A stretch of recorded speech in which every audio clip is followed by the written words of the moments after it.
A rose can sit quiet for weeks, almost sulking, then wake up overnight covered in more flowers than it had all season. Gardeners call it an explosion for a reason. It looks sudden. It looks random. But nothing about it is random at all. Here is something strange. Two roses planted 3 feet apart, same soil, same water, same sun, can behave completely differently. One stays modest. The other turns into a fireworks show. The difference is not luck. It is a set of hidden triggers most people never notice, let alone control.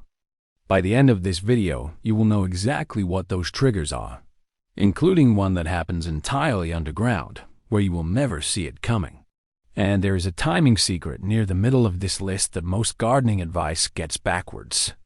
One quick note before we start.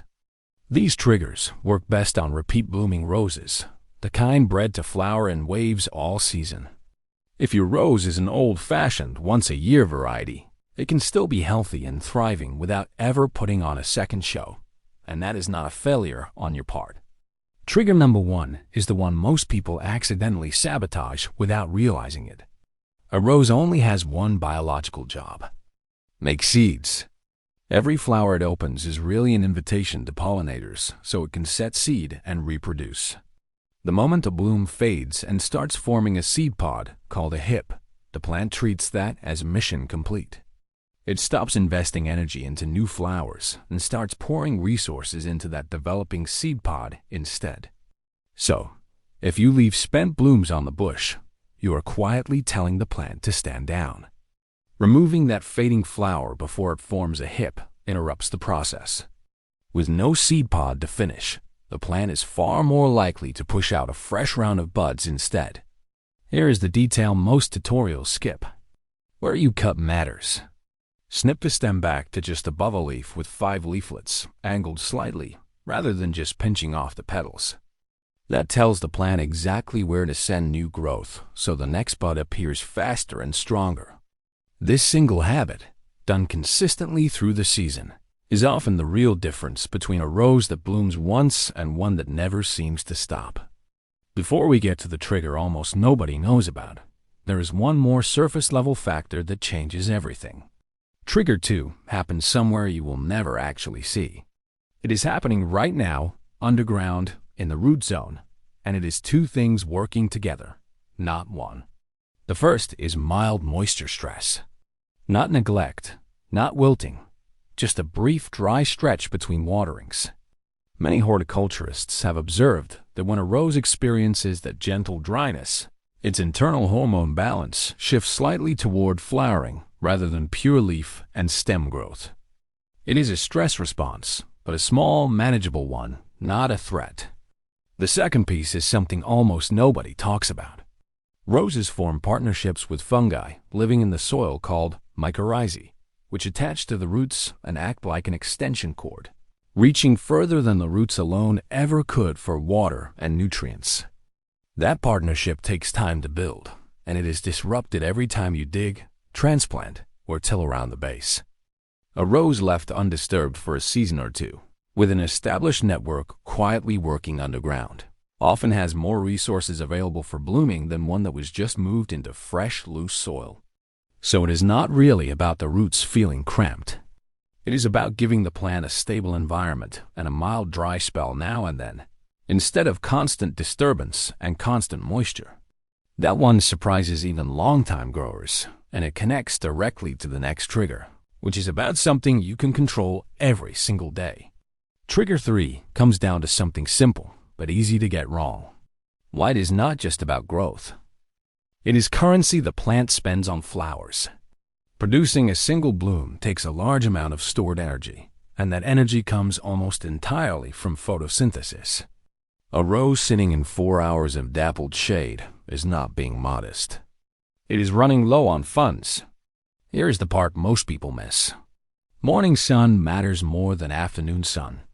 Early light dries dew off the leaves quickly, which cuts down on the fungal problems like black spot that damage foliage and quietly steal energy the plant would otherwise spend on flowers.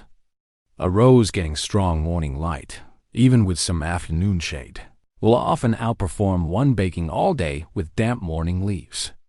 Give a rose at least 6 hours of direct light, weighted toward the morning if you can, and you are giving it the fuel it needs to afford another wave of blooms. If your yard only gets afternoon sun, expect a slower bloom cycle and keep foliage extra dry. Now, here's where things get interesting, because the next trigger only works if the plant already has that energy banked and ready to use. Trigger 4 is temperature, and specifically the swing between day and night, not the temperature itself. Many rose growers and horticulturists link a noticeable drop between daytime warmth and nighttime cool to stronger, more concentrated bloom flushes. That kind of shift mirrors the transition from summer into fall, a seasonal cue plants have responded to for a very long time. A steady, unchanging temperature day and night, the kind you get in a climate-controlled sunroom, does not send that same signal. It can leave a rose in a kind of holding pattern, growing steadily but rarely producing that dramatic concentrated flush of blooms all at once. This works best when the other conditions are already in place. But if your nights cool down noticeably compared to your days, even by 10 or 15 degrees, you are giving your rose a natural rhythm it responds well to, especially as summer eases into early fall. There is one more trigger left, and it ties every single one of these together into the reason blooms seem to arrive all at once. Trigger 5 is what actually pulls everything together, and it is about nutrients arriving at the right moment, not just the right amount. Nitrogen builds leaves and stems. In excess, it actually works against blooming, pushing the plant toward lush green growth at the expense of flowers. Potassium plays a bigger supporting role than people realize, helping the plant move water and sugars to where flowers are forming, while phosphorus supports root and bud development. Though many garden soils already have enough of it, some more is not always better. The real secret is rhythm, not raw quantity. Feed lightly with a balanced fertilizer as the plant wakes up in spring to build structure, then shift toward a lower nitrogen, bloom-supporting feed right after each flush fades, timed with deadheading. That combination refills the plant's reserves right when the other triggers have already put it in a position to use them. This is the piece most people never connect. A rose that is deadheaded consistently, growing in stable, undisturbed soil, getting strong morning light, and feeling that day-to-night temperature swing is already primed. Feed it correctly at that exact window without overloading it on nitrogen, and the result is not a slow trickle of flowers. It is the explosion. None of these 5 triggers work in isolation.